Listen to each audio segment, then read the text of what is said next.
Developing overnight, we were on the scene of 2 shootings in the Twin Cities. Yeah, let's start over in St. Paul. First, a man is dead and another injured there. Police tell us this happened just before midnight. They were called to a shooting at an apartment complex on 7th Street East. The second victim shot in the leg. They're expected to be okay. They did go to the hospital.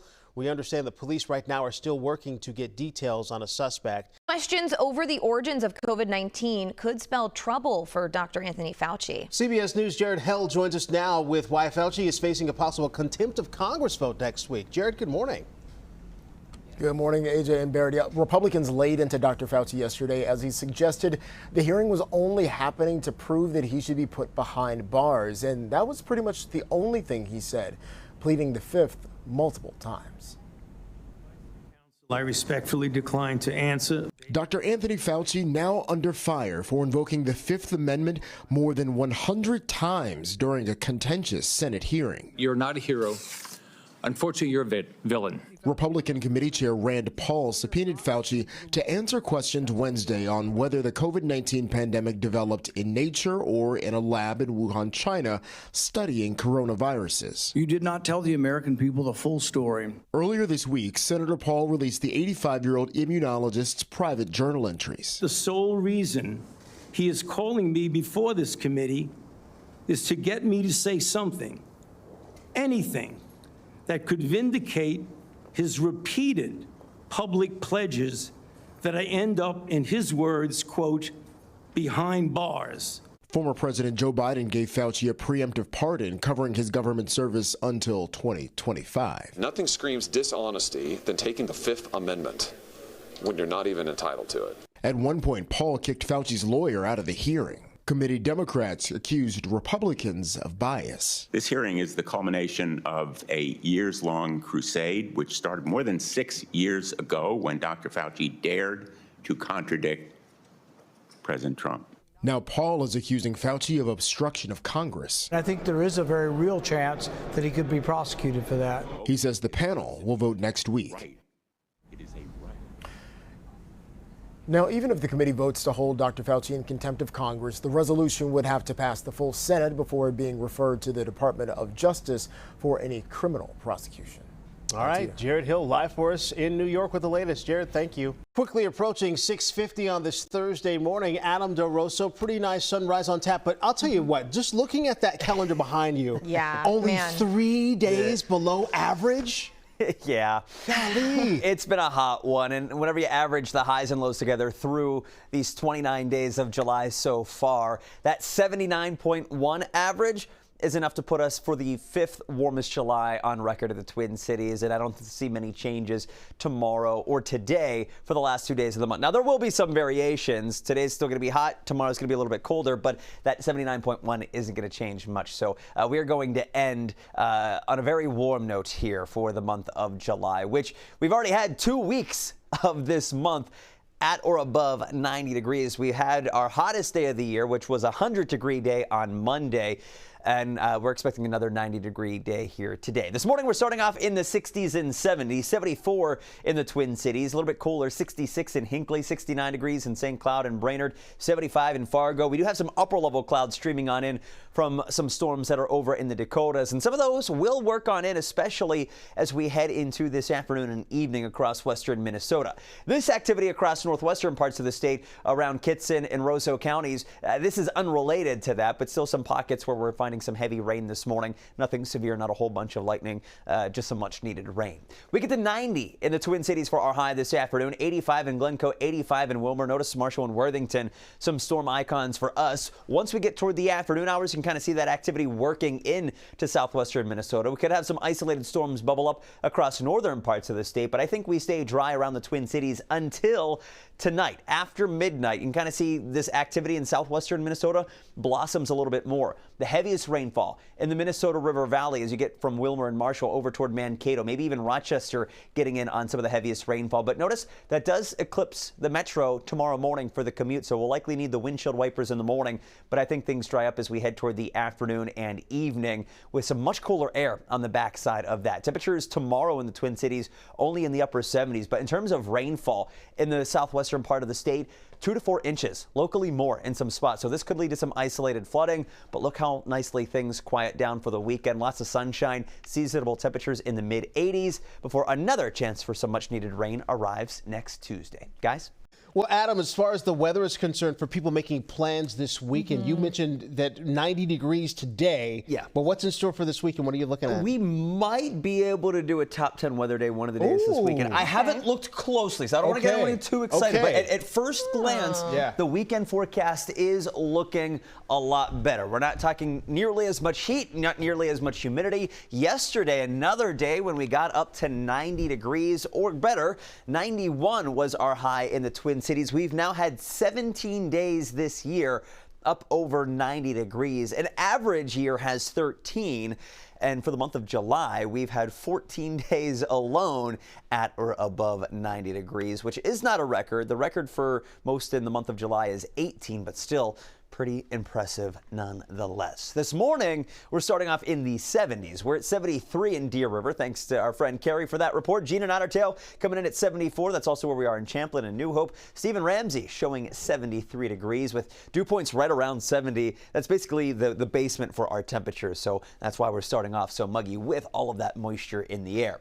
Satellite and radar composite showing some upper level clouds streaming in from the Dakotas from some storms that were off in that direction. We did have a little bit of some storm activity to the north of Duluth, but you can see how quickly that has dissipated. There is another area of some heavier rainfall as you get toward Kitson County here, closer to Halleck. Nothing in terms of lightning with this or anything severe, but just some heavier downpours that are briefly moving on through here this morning. I think that fades away, but there is the opportunity for more storms and downpours as we head later into this afternoon from the Arrowhead across northwestern and pretty much all of western Minnesota. A marginal risk, a level 1 out of 5 threat for any of those to turn severe. Damaging straight line winds would be the main threat, but also flooding downpours. We're talking some very heavy rainfall given how muggy it is out there. High temperatures this afternoon in the metro right around 90 degrees. We'll be in the upper 80s in St. Cloud and Brainerd, pretty much similar to what we had yesterday, but those storm chances are a little bit higher today, especially north and west of the metro. As we get toward 5 o'clock, some of that activity across southwestern Minnesota, more even bubbling up after that, and you can kind of see it's not necessarily going to be moving too fast. The heaviest rainfall looking to set up in the Minnesota River Valley down toward Mankato through Wilmer and continuing to pivot off to the south and east as we head through tomorrow morning. So I think for the metro, our best chance for some of that heavy rain, the much needed rain, is going to be through the first half of our Friday. But some models are even trying to show a couple of cells bubbling up even as we head toward the afternoon and evening, but still some uncertainty with that. But look at how much rainfall we're talking. The potential for 2 to 4 inches of rain around Wilmer, Glencoe, Mankato, maybe even Rochester as well.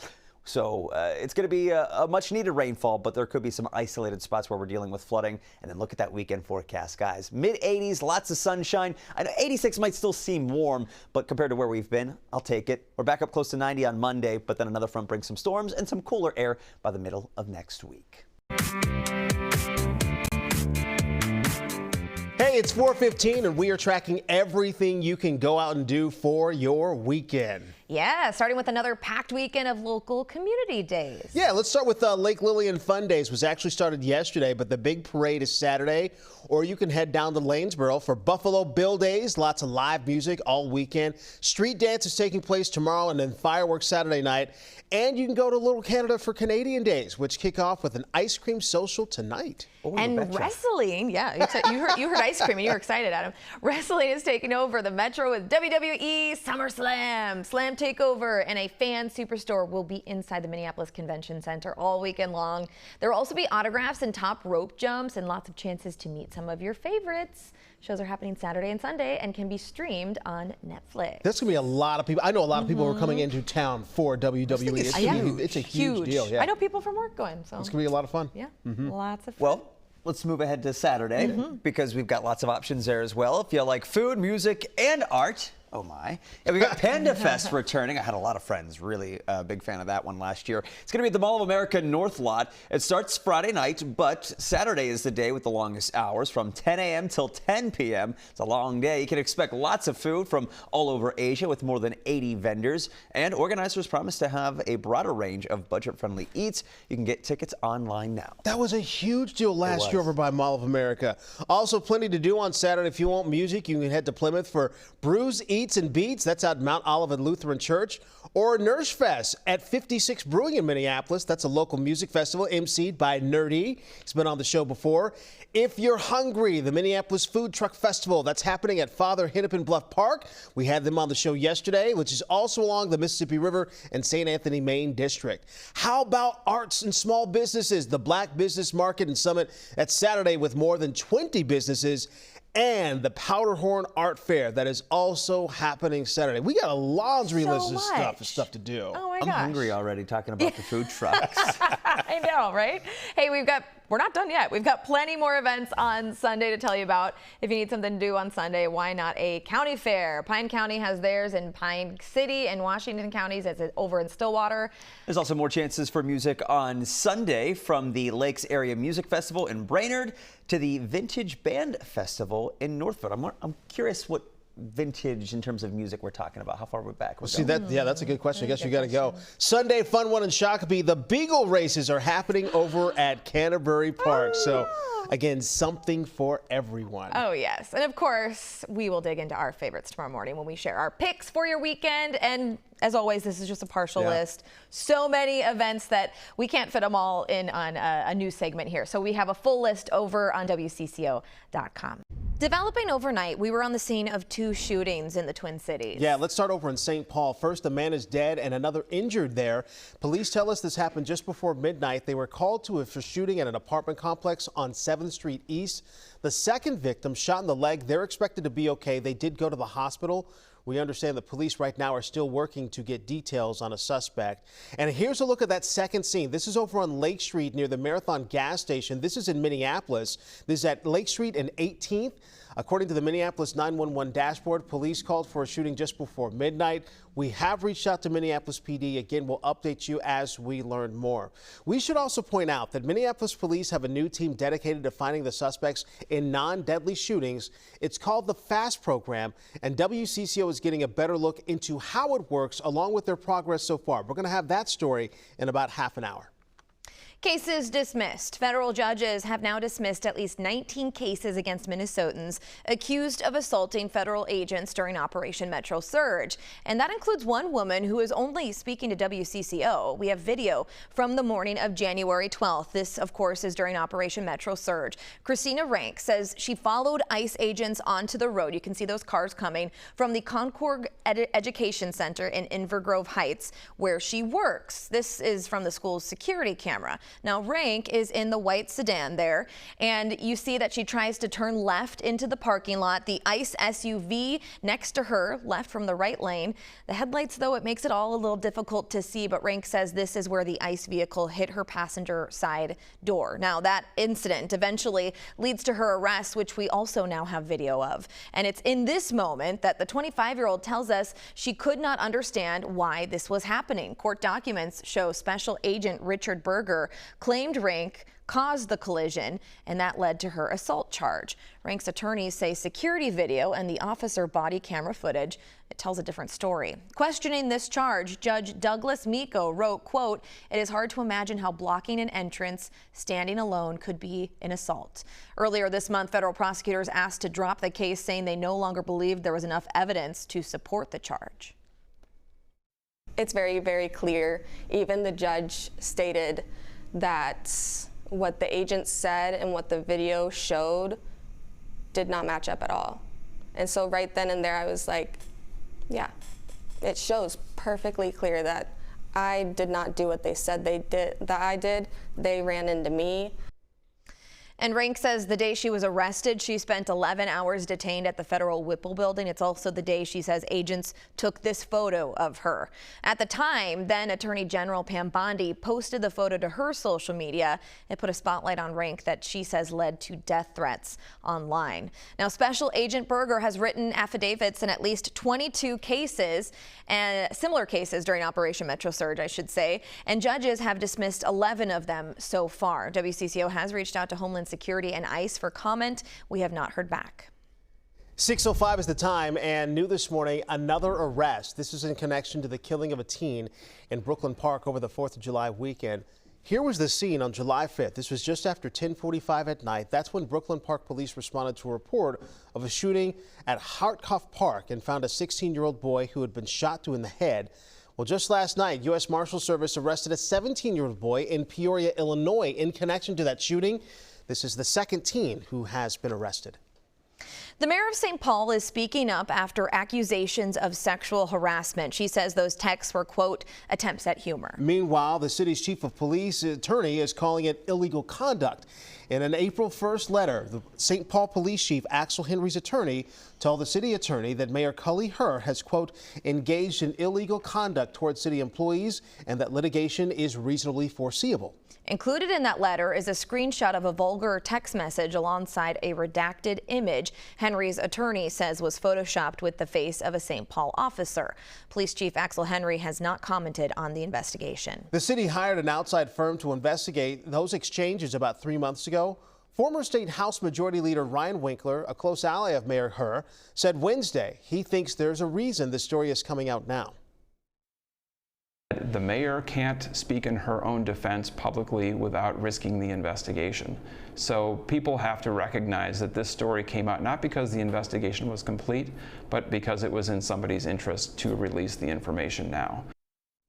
WCCO also spoke with political science professor David Schultz, who says what happens next could come down to findings of the investigation, public pressure, and trust.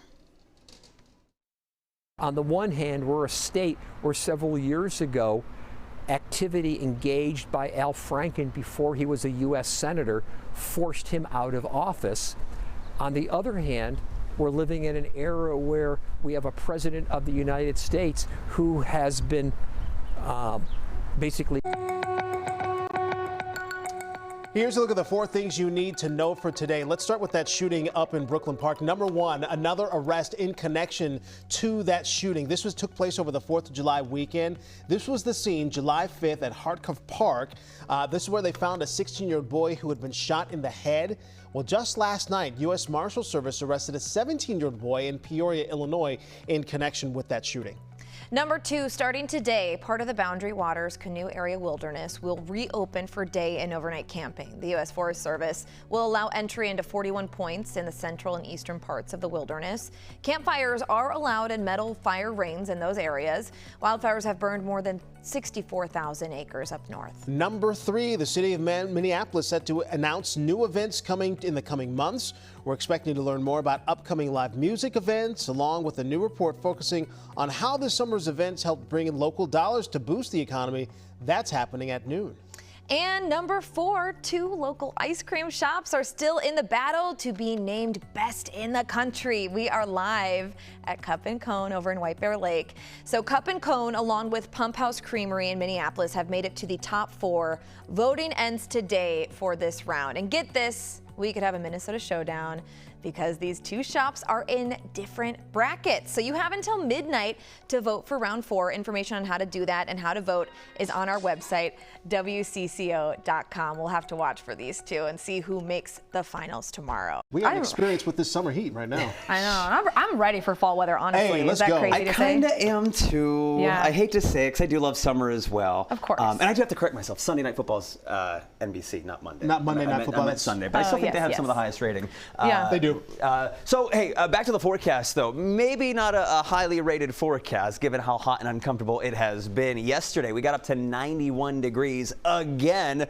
We've had another heat wave this week, which we got up to 100, our hottest day of the year on Monday. Sunday, I think we got to 99. So, yeah, it has been quite stuffy. There is a light at the end of the tunnel. We're already starting to see some relatively lower dew points compared to earlier this week, but it's still kind of on the mild and muggy side here this morning. But we're generally in the upper 70s right now. Some of those upper level clouds that we've got out there have limited how much we've warmed up since our overnight low temperature. Glencoe, we're coming in at 75 degrees right now. Gene and Ottertail showing 77. We've got Kathy and Blaine at 78 degrees. Stephen Ramsey at 77. So not a big movement from our lows, which were generally in the mid-70s. MSP, we got down to 74 for our overnight low temperature, and we're at 78 right now. You can kind of see those upper-level clouds moving on in from the west. We've got some upper-level energy in the Dakotas that's going to eventually bring some rain to the metro, but I think we stay dry during the daylight hours here around the Twin Cities. We have had some downpours across northern Minnesota, especially as you get north of Thief River Falls and north of Red Lake, extending eastward toward International Falls. We've got a couple of these downpours. I've got the lightning layer turned on and the severe layer turned on, and no warnings, not a lot of lightning, just some much needed heavy rainfall.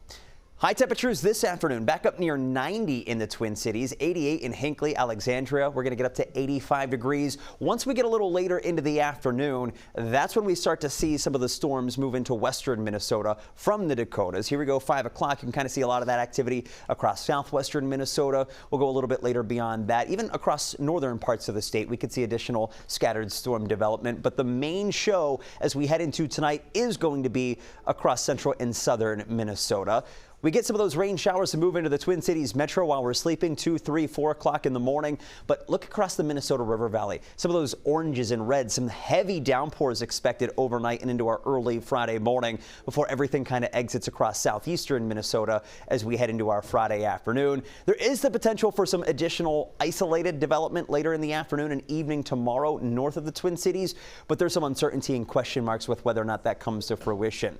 More certainty about the intensity of the rain across southwestern Minnesota, where we do have the potential for 2 to 4 inches of rainfall in spots like Marshall, Willmar, Glencoe, Mankato, even Rochester. We could have upwards of 2 inches of rain, but there's going to be some isolated locations that could pick up even more than 4 inches of rainfall. So that could lead to some isolated flooding concerns, but given how dry it's been, and the fact that these are more ag-heavy areas that the plants will be able to absorb some of that moisture even with the drier soils, not expecting widespread flooding concerns. But the other thing to talk about is the cooler air on the backside of that system. We're only going to be in the upper 70s for our high temperatures tomorrow. That's going to feel more refreshing, especially with a little bit more in the way of cloud cover, but just in time for the weekend. High pressure's back, sunshine's back. We'll be in the mid-80s both days, and we're talking about a possible top 10 weather day on Saturday. Ooh. Even though, yeah, it's a little on the warm side, not a lot of wind to worry about, not a lot of smoke to worry about. Should be a good weekend to be outside. Okay. Sounds like a plan, Adam. Thank you. Yeah.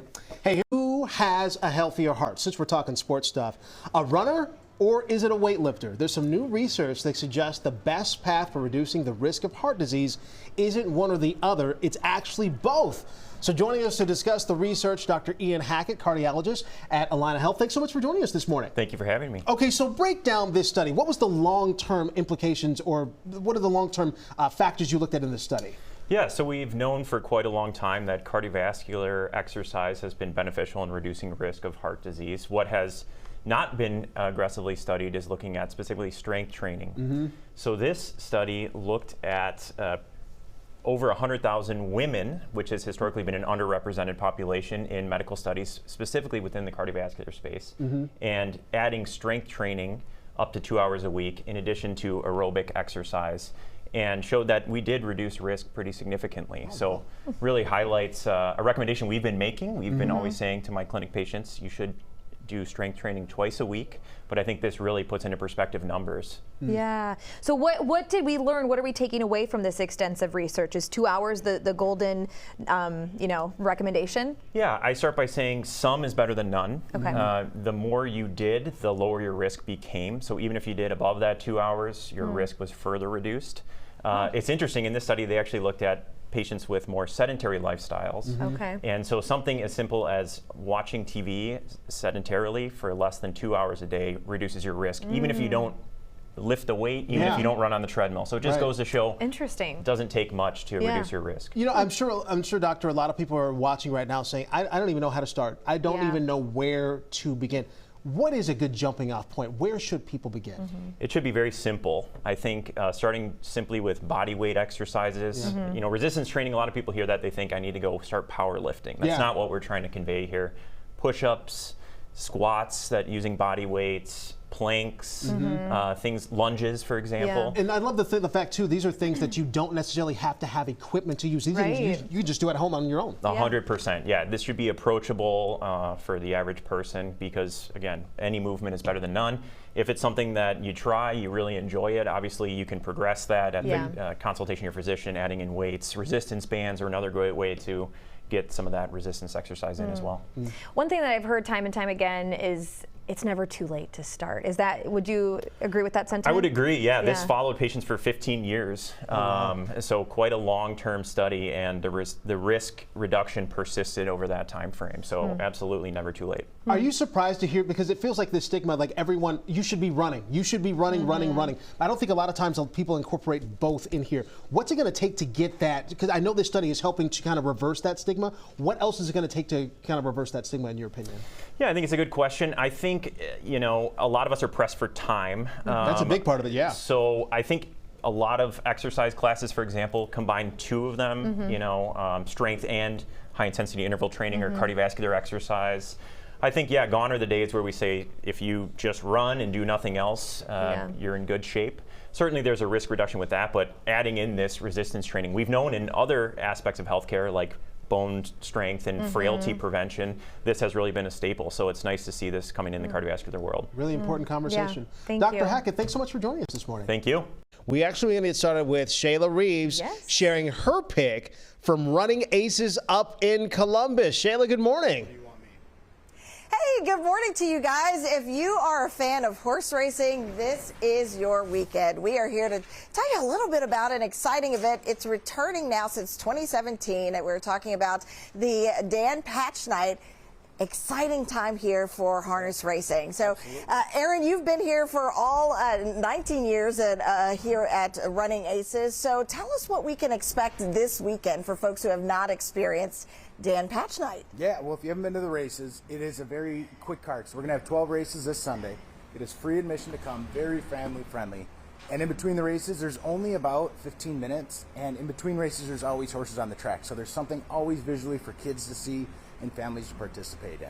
And what's so cool about this, it's not just about the racing. You all are really crafting an experience here. When folks come, it's family friendly. You've got the food trucks, but you've also got an interesting experience where you can actually catch your own fish to eat here. That's true. So we were built on the land known as Trout Air, and so we partner with the Boy Scouts of America. You can come here, you catch the fish, we'll clean and cook it for you so you can get a Minnesota fishing experience without needing a fishing license, any hassle, and then eat your freshly caught fish while watching the races.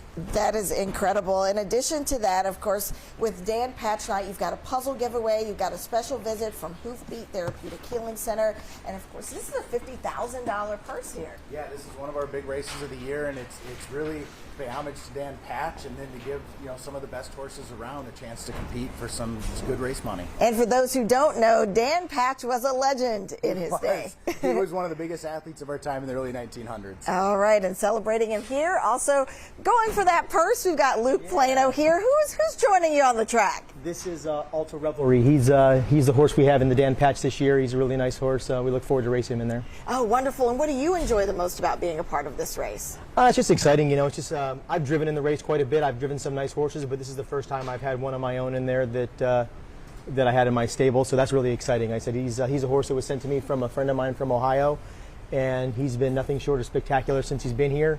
He's a really nice horse. He really likes the apple treats. I've been trying to keep him, it's a little exciting for him here, but he's really big on the apple cookie, so he's been eating a bunch of those, and he's just a pleasure to have around. Can I give him one? Of course. Oh my goodness, I don't know how this is going to feel, Heather and AJ. Go ahead. Oh, we got some sweet treats. He thinks he's coming from me. He'll find it. There you go. Oh, wow. Yeah, he'll take him right down. Take him right there. Yeah. Okay, we've got a breakfast snack on tap, guys. Yeah. Thanks so much, Luke. Yeah. Congratulations. Good luck. All the things. We're speaking good things into existence for you this weekend. Hopefully you pull out a win. Appreciate it. Yes. Okay, so Dan Patch Night, Sunday, July 26th. All the excitement gets underway here at Running Aces at 6 o'clock. This is race number 8 of 12. I'm told, guys, it's a small field. I think it's 5. Is that right? 5 horses that are going to be in this race. So you definitely don't want to miss it. Nodding in agreement. I'm just saying, the I dogs can in the say background. I fed a horse to start my Friday. Hey, Shayla, I was going to say, we're not letting you leave this live shot if you don't feed a horse. So she turned this to this side of it. Mission accomplished. Mission accomplished.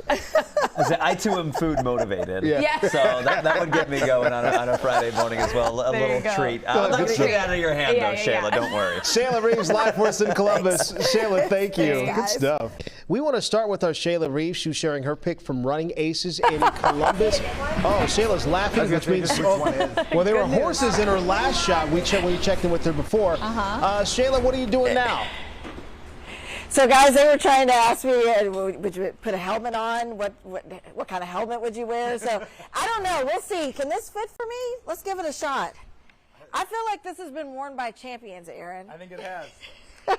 Oh, that'll be perfect. All right, let's speak a win into existence, right? All right, so we are here at Running Aces. Exciting time, the 19th racing season underway, and we're only seeing a fraction of the talent here. You told me there are about 250 horses on site, another 100 that are here that are going to be trained and worked with over the course of the racing season. We're looking at one of those horses right now. What can people expect, though, when they come for Dan Patch Night this weekend? Yeah, so this Sunday on Dan Patch, it'll be one of our featured race nights. There'll be racing for $50,000 in the Big Dan Patch race. But for all of our guests, we have 12 races that night. We have free admission, very family friendly. And then if people haven't been here, you can catch fish, catch a live trout, eat a fresh trout dinner while you watch the races. Otherwise, we've got a newly renovated bar area. Really a beautiful spot to watch the races. And you were telling me what's so neat about it is you can be right up close and personal with all the racing action, right? Absolutely. You can get really close to the action, right up on the rails. Even after the race, our outrider will come through. People can pet horses. This weekend, we do have the first ever Fire Drake, who won the first Dan Patch race we had. He is here as a therapeutic horse, so he's going to be here where people can get up close, see him, and it's going to be a fun day. And we want to make sure people know you don't have to drive too far to get here. Correct. Yeah, we're only 20 minutes north. I think that's one of the misconceptions is, pretty far away, but we are one of the closest attractions to the cities. Just got to come north on 35. All right, it's about 20 minutes from Brooklyn Park, and I'm here with one of those drivers right now. You're a big winner here. You've been racing Luke Plano for 26 years? 26 years, that's right. You've won about 4,000 races? 4,000 races. Participated in 30 or 40,000? Yeah. Hoping to add to that number this weekend? Yes, trying to build it up all the time. Right. And for you, what do you enjoy the most about being here, racing here at Running Aces? I love racing horses in general. I really like being around the horses every day, but Running Aces is unique because they have such a large fan base. It's a lot of the race tracks, the betting, the purses come from the casinos. The 5th annual Slavic experience is taking place this weekend at The Rock in St. Louis Park. And there's going to be plenty of fun for the entire family. Here to tell us more about it, Aneta Toporowska-Lennartson, the founder of the Slavic Experience, and Chef Julia Fisher, Pole Jam Food Truck. Thank you both so much for joining us. It's a pleasure to see you both again. Thank you for having us. Okay, so for people who are not familiar, this is the 5th annual Slavic Festival. Yes. Tell people what is in store. What can they expect when they come? We have so many great things happening, from food, polka music, dancers, performers, fashion show, and Miss Slavic Minnesota this year. Wait a second, are you two part of the fashion show? Because I see you came dressed. You came dressed now. Always.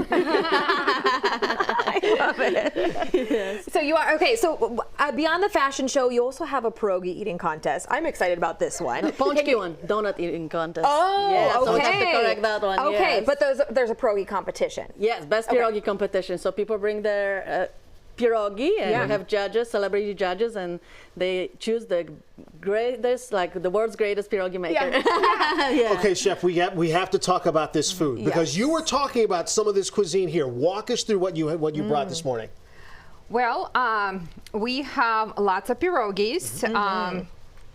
Should we list which flavors? No. Okay. We have plenty of different flavors with meat and vegetarian. We have potato pancakes, which we serve with applesauce or sour cream. We have crepes, stuffed crepes. And there are a couple of new things this year. Okay. We're introducing the Slavic potato salad. Okay. It has way more ingredients than the usual American potato salad. Okay. It has carrots, it has meat, peas. So it's a hearty salad, and we love eating this on holidays. Okay. This year we're making a flaky pastry called samsa. It has Middle Eastern roots. You might have tried sambusa, so it's very similar to it. It is filled with ground lamb, potatoes, garlic, spices, and onion. You said you said and you were making it is warm. We just baked it, so you're welcome to try one. I mean, how can you say no? I mean, if you say something, I'll let you handle the rest of this while I. It is perfect. Then this year we'll have two soups. The one we have here is called Polish pickle soup. It's got beef, potatoes, carrots, celery, and of course pickles and the pickle juice.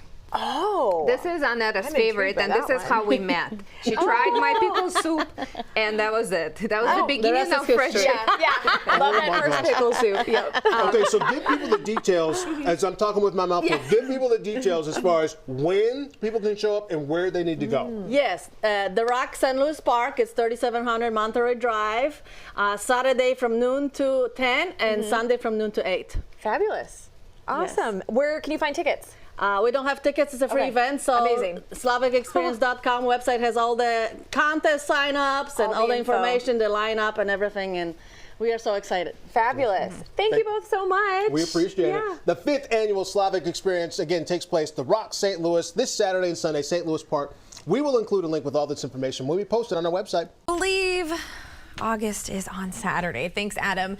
Okay, the countdown to the Great Minnesota Get-Together, it's on because the State Fair is just around the corner, and this year's new attractions were just announced, and we've got a couple highlights to show you here. This is pretty exciting. The State Fair Ferris wheel is somehow getting bigger and brighter. There's a whole slew of different attractions here. I want to scroll up once more to show you the ultimate dinosaurs come face to face with some of the biggest dinosaurs you've never heard of. This is by the Science Museum of Minnesota. There are 2 new kids rides I saw, 2 new midway rides, other fair celebrations, more accessibility and experience enhancements. And we know that the 4-H building transformation, that has began already too. So a lot of new attractions, a lot of exciting things happening here. More vendors, especially for animal lovers.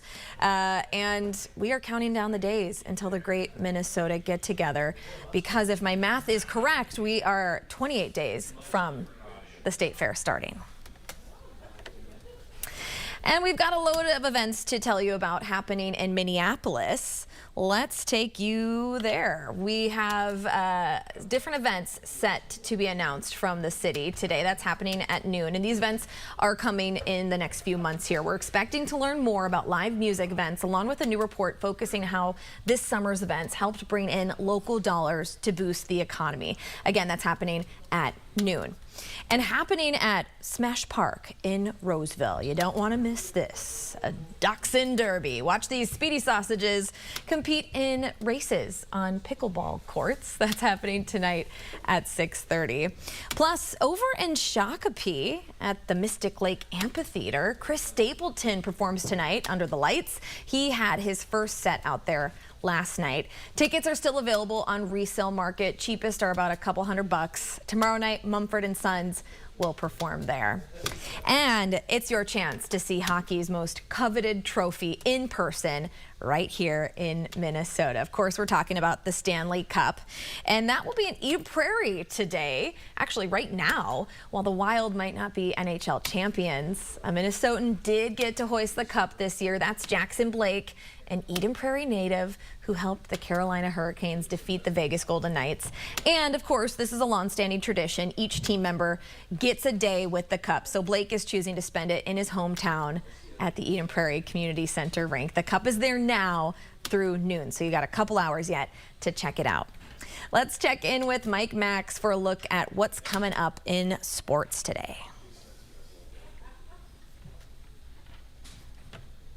Oop. That is not Mike Max. Let's find Mike Max. Here we go.